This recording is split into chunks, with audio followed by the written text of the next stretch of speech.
finished. Okay, so that is all your pages. So now we're going to work on the bag inserts. And I made them so that when I made it for my friend, that she could write recipes and she would have plenty of room to write a recipe on either side, or even add a little wallet-sized photo or something if she chose to. So what I did is I make these first, and then I put the tabs on. The patterned paper, which I call the outer part of the tag, is the patterned paper. You know, the piece that you're going to adhere your craft to.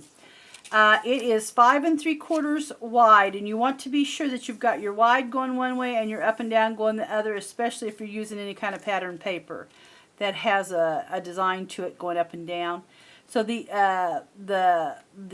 width, which will be this way, which is going to have to set in the bags like this, you know, have to be smaller. This is 5 3/4, and the 6 is what you're actually putting in the bag.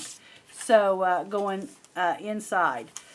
So it is 5 3/4 by 6 on your patterned paper.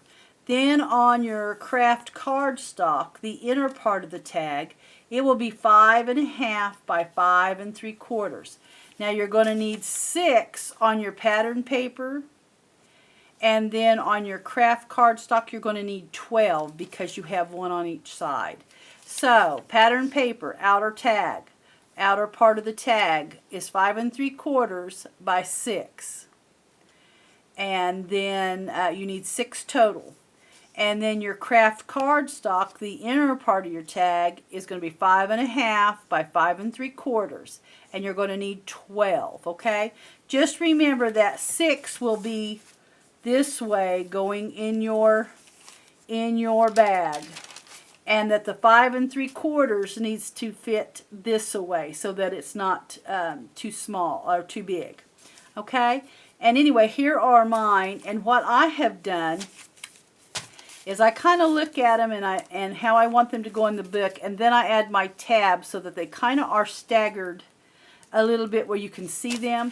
I used to just do them all center, but I kind of like them staggered out like that. So once you have your tags completely made, and I have mine stitched on, then what I did was I put 2 of them. I put one in one sleeve of the bag, and then I put the other one in the other sleeve of the bag. So that way there was 2 tags, so there would be lots of places for recipes.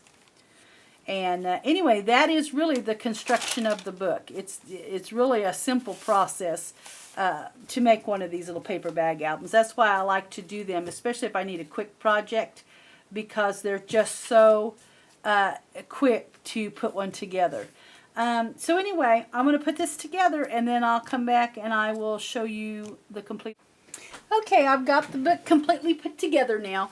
So I'm just going to do a flip through real quick because it is all put together. I love this on the top with the seam binding popping out from the recipe cards. And you open it up, there's the mason jar, or the little jar tag.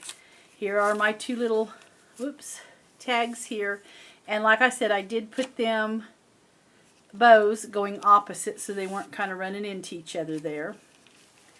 Okay, here is the second page, and then of course here are all the little tags on the inside of the bag. There's our 3rd page and 4th page. There's the little corner,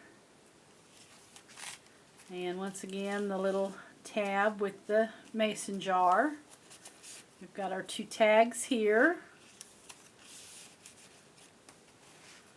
and these are all of course popped up on the foam tape. This here is anywhere there was a photo mat. There are my 2 tags there.